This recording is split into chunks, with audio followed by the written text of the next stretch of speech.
So Victoria, tell us a little bit about Kensington and Chelsea Foundation, because you essentially work with lots of other charities across the area, supporting various on-the-ground support that's been taking place. But you've been going for a long time, and you've joined relatively recently. So tell us a little bit about where you come from and what, what the aim of the foundation is. How is it working with people in the area? Okay, so the foundation's been going since 2008, and it was set up by a local resident, Jeremy Raffaeli, who'd become very aware during his time living in the borough that there was some significant social issues. So a lot of people associate Kensington and Chelsea with great affluence and wealth, and of course that is part of the story. But there's also real pockets of deprivation. We are the borough with the worst income inequality in the whole of London, for example. And there are other social issues around isolation and loneliness. We also have the largest number of single person households in the country. So his idea really was to bring together local people, businesses, residents, faith groups, to try and solve some of these problems. So we've been going since then, since 2008. And at the moment, our three kind of key priority areas are reducing isolation and loneliness, improving opportunities for children and young people, and improving skills and employment. So pre-COVID-19, those three areas were our kind of main priorities, and we were working really hard to raise as much money as we could to support local projects addressing those needs. We'd also played quite a significant part in the response to the Grenfell Tower tragedy in 2017. So we do have some experience in crisis response, but we weren't expecting to have to get involved in that so soon afterwards. So I joined in mid-November last year. And then about 4 weeks ago, when the COVID-19 pandemic really started to escalate, we decided that it was really important to try and respond to the increasingly apparent need in our community to provide food and essential supplies to vulnerable people, and to help local projects adapt some of their services, because many of them were bringing people together from social isolation for face-to-face activities, and of course that can't happen now. So we've been running an appeal for the last 4 weeks, and we've raised about 700,000, I think, so far. And we've been distributing that money across the borough to different projects and partners who are making a difference to our local residents. And one of those businesses obviously making a massive difference is LMAX Group, and David Mercer's the CEO. David, LMAX Group, one of the most exciting fintech businesses over the last 10 years or so, nearly 10 years. Tell us a little bit about how you guys have evolved. And obviously you've made an extremely generous donation to the Kensington and Chelsea Foundation, and you're based locally and have been for a number of years. So what how did this get on your radar? How as a business have you grown, and where does giving back sit within your values as a business? Thanks. Very highly is where it sits in terms of our priorities.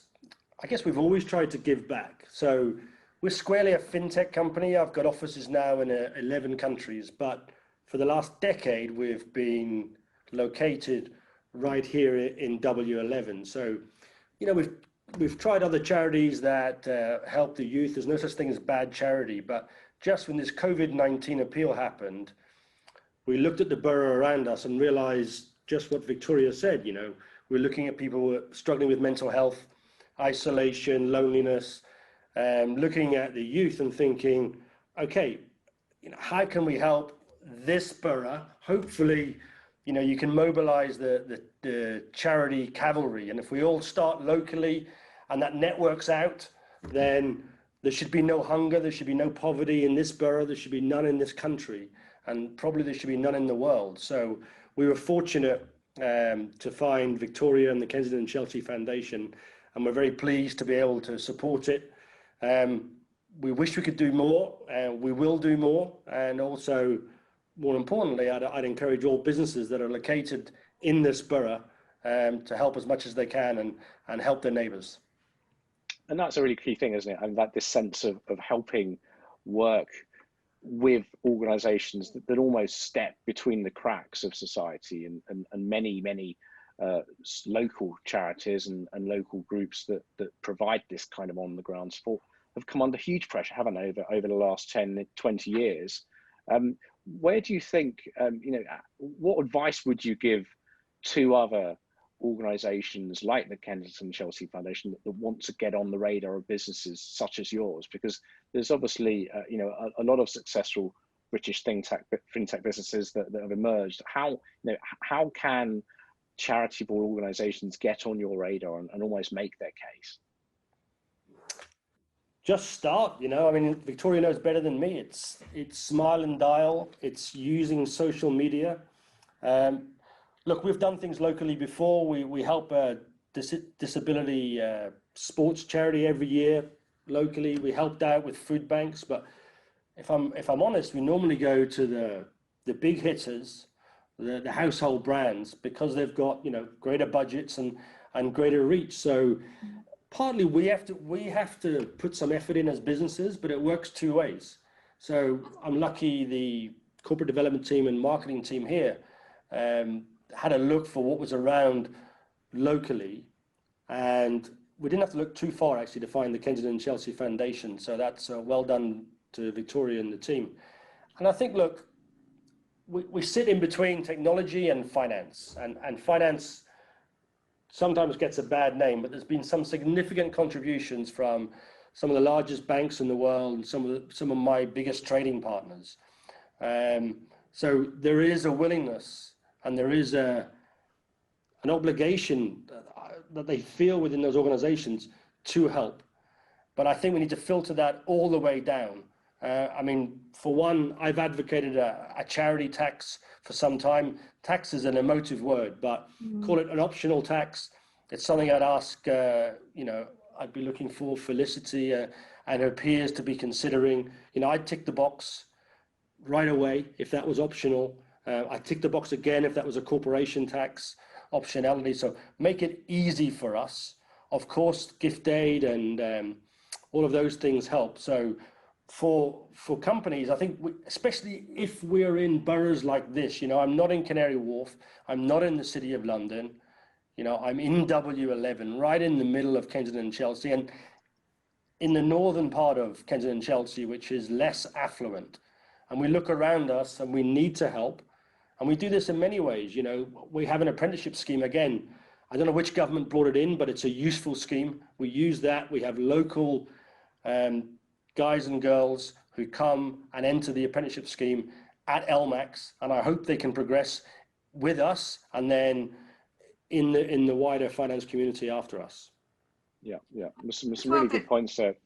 Felicity, just on coming to you, what's your response? I mean, you've been an MP since the 12th of December, so it's not too long, and a bit of a baptism of fire, I guess. These last 4 months, but you must take a hell of a lot of inspiration from everything you've just heard. What do you think government could be doing to respond to some of David's points?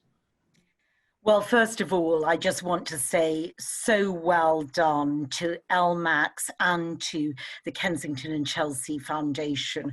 What you are doing in our borough and my constituency is just absolutely phenomenal. And I am very, very well aware, as I think Victoria mentioned, that Kensington has got huge disparities between the wealthy and those not as well to do. During my campaign last autumn and winter, one of the things that I did raise a lot was health inequalities. The difference in age expectancy in the north of our constituency to the south of the constituency is 16 years, and I want to address that. And it's by working with partners like the Kensington and Chelsea Foundation and LMAX that we can address those things. In terms of government specifically, during the coronavirus crisis, we are giving an additional 750 million to charities, and that's going to be roughly apportioned, half of it to large charities and half of it to smaller charities who can apply locally through the equivalent equivalent of the lottery fund. So we are very well aware of the fact that charities have got an increased burden in terms of they've got more need from people, but at the same time, they don't have people running the marathon or doing charity fundraisers. I myself have been involved in a lot of local charities. So this morning I actually went to Age UK, who are running a fabulous distribution centre with Victoria, they're one of the charities that are being funded, aren't they, through the Kensington Chelsea Foundation? They are, and through LMAX actually as well. Yeah, and they're doing just a phenomenal job. They're working out of the Almanar Mosque, and they're working very much so in tandem with Almanar. And what they are doing is they're putting together food packages, they're distributing those. I'm a former banker, and I've got to say, this was such a professional operation. I'm sure LMAX would be proud of it. So very, very impressive. The week before, I went to the Venture Centre, which runs a food bank. In the past, I've been involved with Rugby Portobello Trust. So there's no question that what our local communities are doing is phenomenal. And coronavirus is a very, very difficult time. But in the same way as we're seeing the worst of this illness, it's also bringing out, in some ways, the best of us as a local community. So I want to thank LMAX and the Kensington and Chelsea Foundation. And Victoria, so tell us a bit more about how you're responding to particular groups within the local area. You talked a little bit about isolation and vulnerable individuals, and the area does have quite a high proportion of single dwellers, doesn't it? That's right. Yes, it actually has the highest number of single person households in the whole country. And then when you look at the elderly population, we've got 61% of people aged over 65 living alone. So that's a really significant number. And of course, those people are isolating. They may have mobility issues. They may have all kinds of other issues. And what we would normally be doing is trying to mitigate the mental health impact of being isolated by bringing people together. And we can't do that at the moment. So we're supporting charities, apart from delivering food and essential supplies, which is critical, we're also supporting them to adapt their services so that they're able to contact people digitally or by phone, offer other ways to get involved and kind of keep some kind of social network going, because it is looking like older people will be isolating for the longest. However the lockdown ends, it's likely to be phased, and it's likely to be older people that are in lockdown for longer. So that's been kind of one phase, but we're also starting to look at and think about the longer term impacts of this. So we can see already really serious impact in terms of loss of earnings, people losing their jobs around the borough. So we've supported a food distribution network that's for under 65s who are in financial hardship, and we're expecting to see quite high demand for that. But then in the longer term, we'll be looking at our skills and employment programme and seeing how we can support people with advice and guidance on getting back into work. But the impact of this is going to be really significant, and it's difficult to predict all the different ways it's going to affect the borough. But I think it's safe to say, from what we've seen so far, every pre-existing social problem has been exacerbated by this. So it's going to need a lot of time and a lot of money to try and solve these problems. And I think, Victoria, that you make a very important point, that it's not just about delivery of food and medicines, it's also about engaging people. So Age UK were telling me this morning that one of their big concerns is older people with dementia, and how do they keep those people engaged. So for instance, they are sending out packets of seeds that you can plant in like a flower pot, and then someone will call these older people with dementia and say, have you planted the seeds? Are they growing like cress? And really trying to engage people. And I think that hands-on delivery is very important. they were also telling me that they're doing French classes. Holland Park Opera is streaming to old people. They're doing cooking classes. I probably need to participate, but really engaged. So that's brilliant. And David, from your perspective, as Victoria mentioned, the skills and training point is going to be a big challenge coming out of this crisis.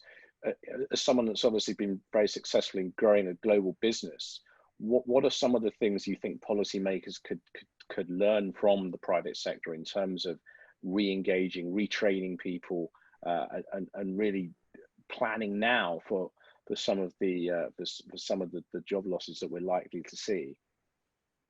Wow, that's a big question. I've certainly never never dreamt of becoming a politician, because they are big questions. But look, I mean, what I'd say is, for my sins, I've been around financial services for 30 years. I started off in the back office of banks. Everything was paper-based. I remember learning about email, learning about spreadsheets. But now everyone in my company is effectively a technologist. So the back office, we call it market operations. That's kind of where I started. It was all very paper-based. Now these guys have to understand things which, let's just say, they have to understand fixed protocol. This is, I asked the youngsters, how did you learn that? And they said, I just read the manual. But more and more, really? technology is the way manuals forward. Yeah, correct. How many manuals have you ever read, David? You don't look like a man that reads manuals. No, unfortunately, I skipped that. I learned on the job, right? So it was all backslash for Excel and Lotus 1-2-3 back in the day. But if you look around, I think something which is a weakness in the UK, and I'm sure both Victoria and Felicity are aware of this. I'm still struggling to find, if you like, female talent to come into this tech sector. I was at a graduation ceremony recently, and it was only 10% of the engineers that graduated were female. So I think there's policies going on, and you can't fix it overnight. But I believe there are policies in place to change that. And certainly we have great British talent here.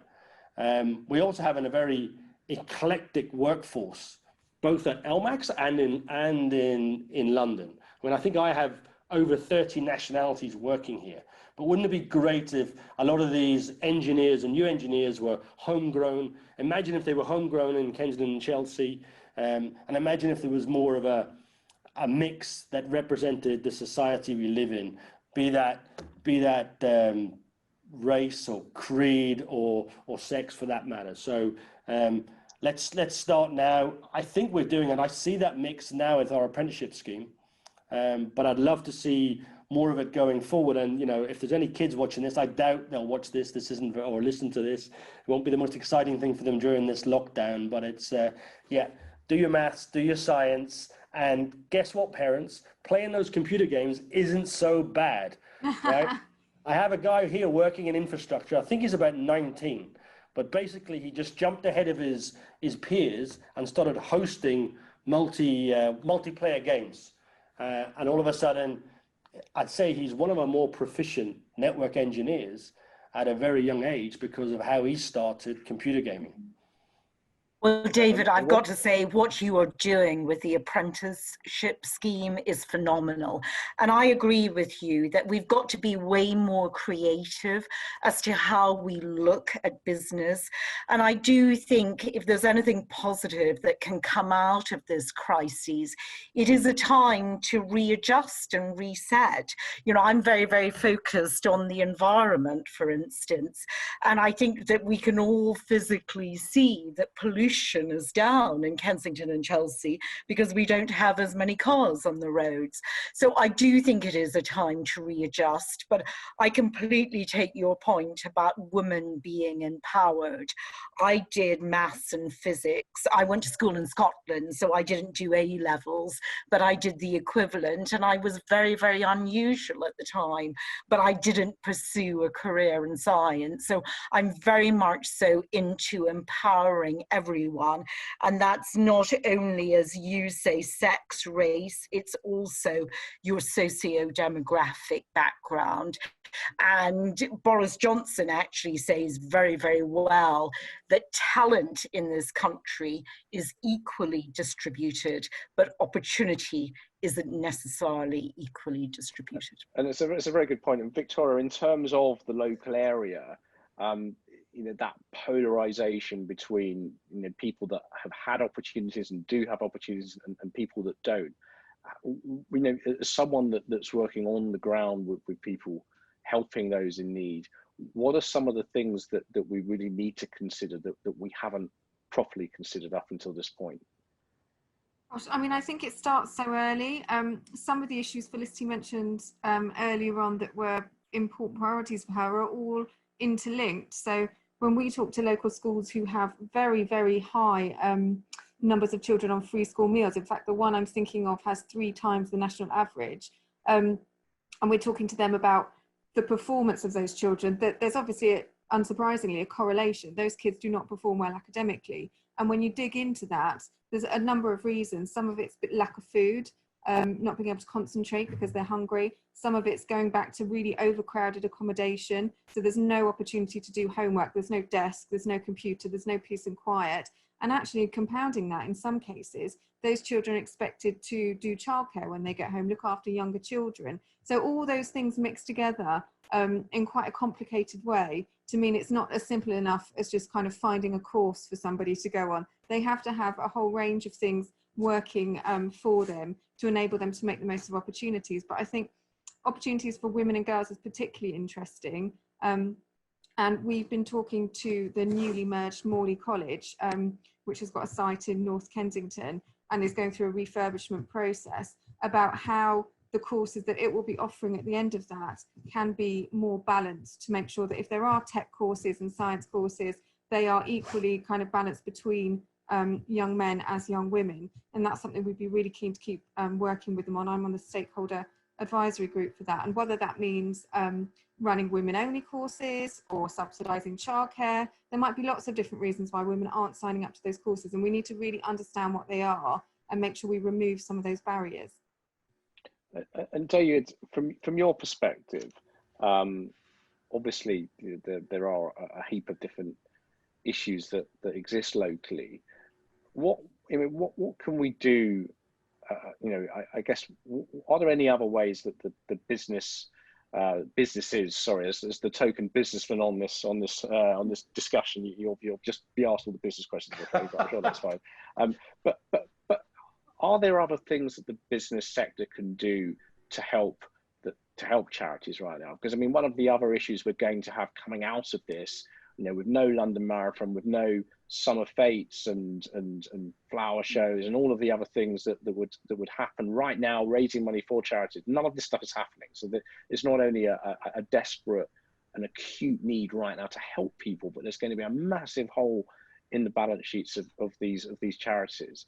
So I'm just wondering if, do you think people are aware of that? Do you think people, I mean, obviously there's a hell of a lot of problems right now, but do you think people are stopping to consider that? And if and when they do, what do you think businesses can come together to do over the medium, longer term? Because there's going to be a huge shortfall that needs to be addressed, not just financially, but in terms of technology and staff and skills and just broader support that goes beyond simply writing a check, which obviously is fantastic, but that there are many, as Victoria says, many other things that will need to be that charities will need support with, whether it is tech, whether it is having people on hand to help and everything else.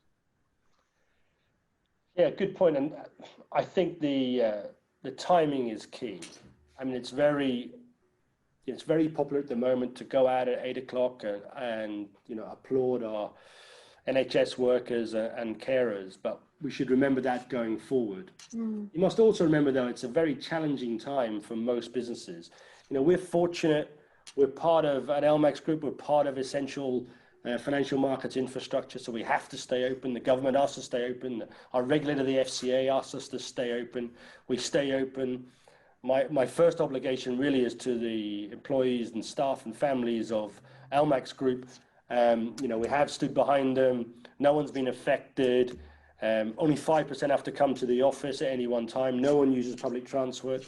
No one's been furloughed. We've had to use no government grants, but it's likewise, we did see this need in our borough, and we saw this need in charity. So, you know, we stepped up. I hope more businesses will do the same, but not all of them can.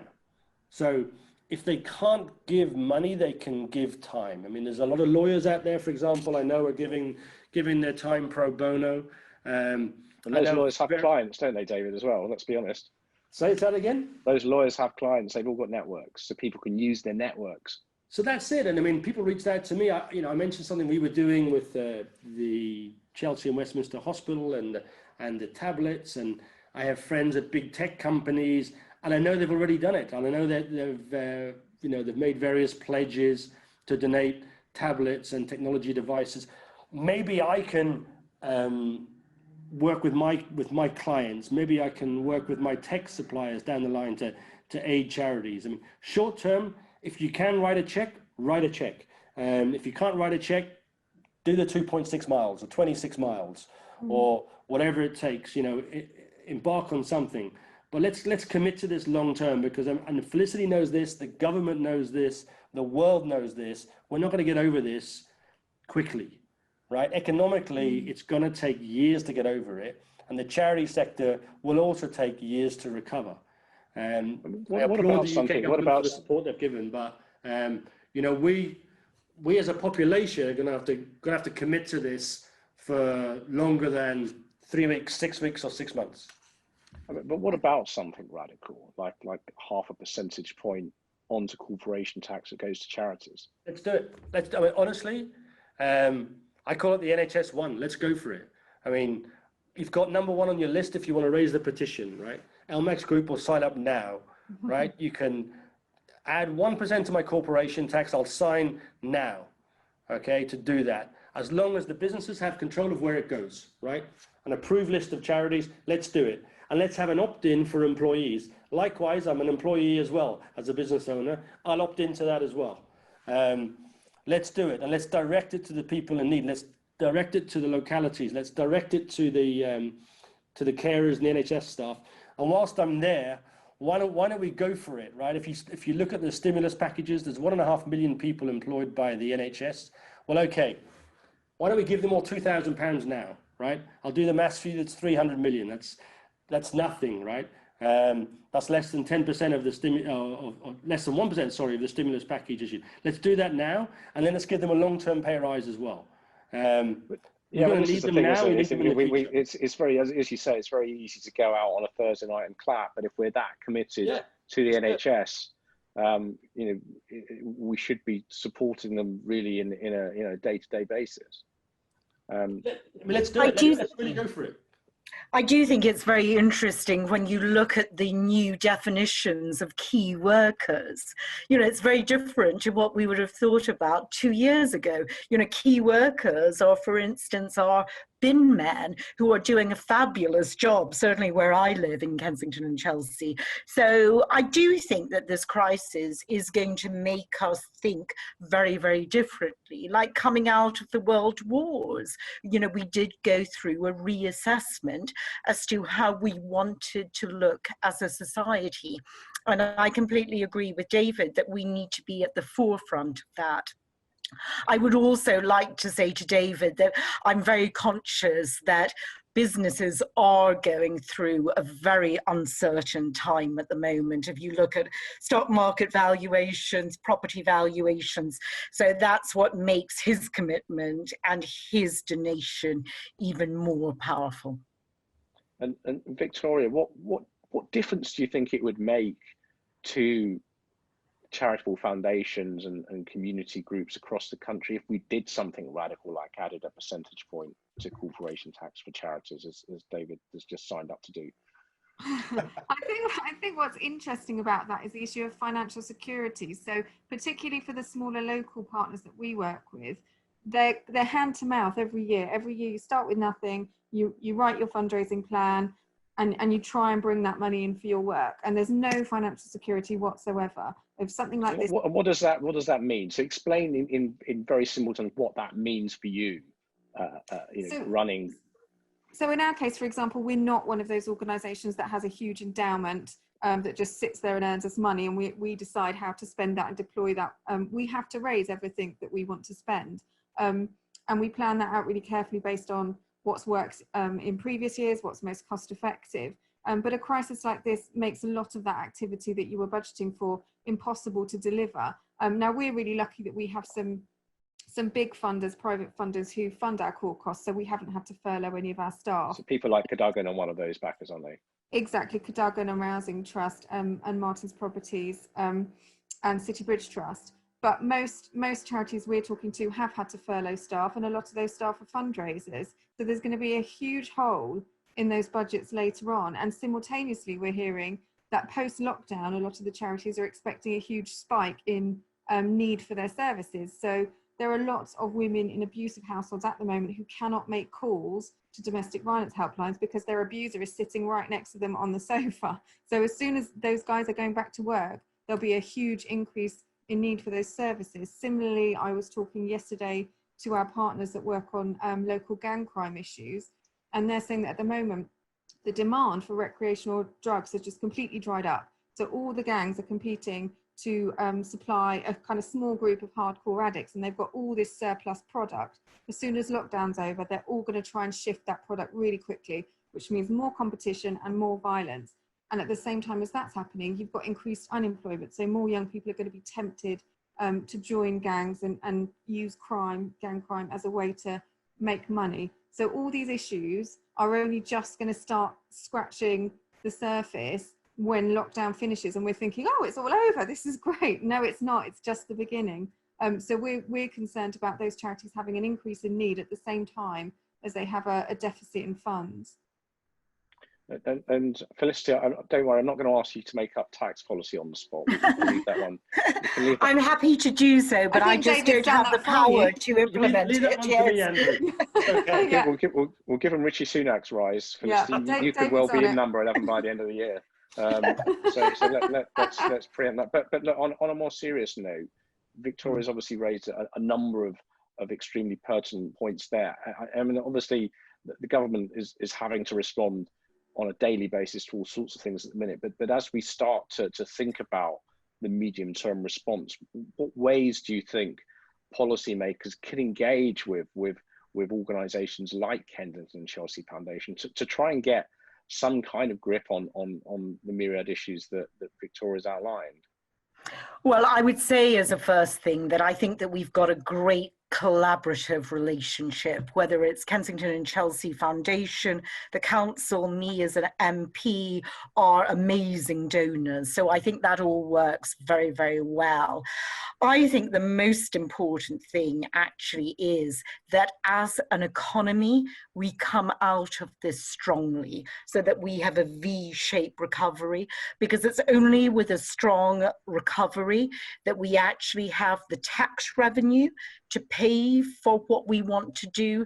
And also it's only with a strong recovery that we have philanthropists who are able to donate to charities. And again, only with a strong recovery will people be in jobs. So that is very important. But clearly government has got a very difficult job at the moment to finesse the intention and the desire to protect people by shielding them in their houses versus getting the economy back moving again. And that is something that we're going to have to adjust day in, day out. So just to bring things to a close, just some final thoughts, David, from you. What's been one of the most inspirational things that you've taken away from the last month or so? Clearly, you know, that there's been a lot of good has come out of a bad situation. Give us one or two of the most inspirational things that you've experienced. I think the togetherness is key. I mean, both Victoria and Felicity mentioned it. I see it in, you know, I'm lucky I live and work in this community, in this borough, and I see it around me, and I sense much more community spirit than I sensed before. Perhaps maybe only at Notting Hill Carnival did I see that community spirit before. Don't get me wrong, not everyone loves the carnival, and we might lose it this year, but I really see it. You know, everyone's out on the curbside of a Thursday evening. That's heartening. And I see a lot of people trying to help. I see youngsters in my place, you know, they're not all fat cats who work in the city, right? These are youngsters 1 or 2 years out of school or 1 or 2 years out of university, and they've joined the NHS volunteer scheme. So I think that's been phenomenal. I think obviously the NHS staff themselves, the carers, putting themselves in the front line, not forgetting the guys, you know, on the street corners running the corner shops, not just in the big supermarket brands, right? They have less space, they have less isolation, they have less access to whatever it is, gloves or sanitizer, but they're keeping the community going. I just love it if we could somehow bridge this inequality gap. I mean, I go back to it, you know, it breaks my heart when I look at the youth not provided with opportunity in this borough when I know we can do it. And all I'd say there is, you know, we have a lot of good in the borough. Let's celebrate the success of the borough. Let's celebrate the diversity of the borough. Let's celebrate the cultural mix we have here. And probably it's not going to be listening to an old grey-haired fella like me. You know, there's pop stars who live in the borough, right? There's tech stars who live in the borough. There's great artists who live in the borough. So let's try and inspire the youth and take them away from the hands of the gangs or the gang leaders, because sometimes that seems to be just the last option for them. So I think if we can build on this community spirit and celebrate the success, then we have a chance of dragging everyone up and helping to bridge this divide we see today. Some inspiring thoughts there from David. Victoria, just before we finish, a couple of takeaways from you then on what needs to happen next. What is the call to action that you would like to make to businesses like LMAX Group and to others in the area and across London? As David said, I think, you know, if there has been a positive thing coming out of this crisis, it has been the sense of togetherness, and we've seen for the second time actually the borough really coming together. People who knew us and were supporting us already, offering to see what more they could do, and people who were completely new to us coming and offering and just saying, you know, what would be helpful. And then we get unprecedented donations from companies like LMAX, who just really blew us away with their generosity. And that gives us all hope, I think, and makes us think there are so many great people and great businesses in this borough who want to change it for the better. There has to be a way that we can do this. And I think it sets us all the challenge of not giving up and of working together to try and find solutions for the future. And I hope, as David says, I hope that we don't ever stop clapping on a Thursday. I mean, literally, we'll have to stop clapping on a Thursday at some point. But I hope we don't forget who those key workers were once this kind of feels like it's behind us. I hope we don't forget the lessons that we've learned from it, and we start really trying to focus on those people in the future. That's a fantastic place to leave it. Thank you to Victoria Steward Todd from the Kensington Chelsea Foundation, to David Mercer from LMAX Group, and from Felicity Buchan, MP for Kensington and Chelsea.